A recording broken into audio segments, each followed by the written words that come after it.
17 বছর নির্বাসিত জীবন কাটানোর পর দেশে ফিরছেন সাবেক প্রধানমন্ত্রী ও বিএনপি চেয়ারপারসন বেগম খালেদা জিয়ার ভাগ্নে শাহরিন ইসলাম চৌধুরী তুহিন। নীলফামারী জেলা বিএনপির সাবেক সভাপতি ও সাবেক এই সংসদ সদস্য আগামীকাল 22শে এপ্রিল মঙ্গলবার ঢাকায় আসছেন।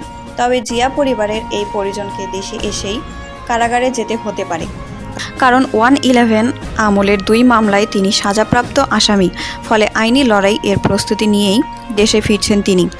দেশে আসার স্বল্প সময়ের মধ্যেই তিনি আদালতের কাছে আত্মসমর্পণ করতে পারে বলে জানা গেছে।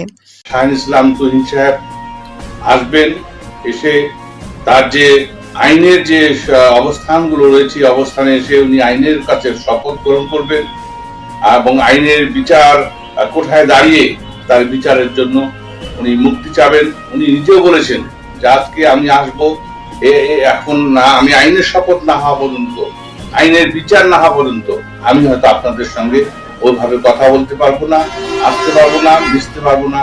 বিষয়টাও আমার ঠিক কথা। উল্লেখ্য, আলোচিত 2007 সালের 111-এর সময়ে রাজনৈতিক প্রতিহিংসার কারণে দেশ ছাড়তে বাধ্য হন তিনি। চলে যেতে হয় আমেরিকায়।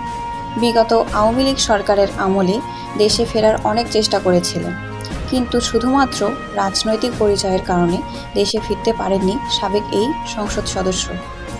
মিথ্যা মামলায় তাকে দণ্ডিত করে আওয়ামী সরকার।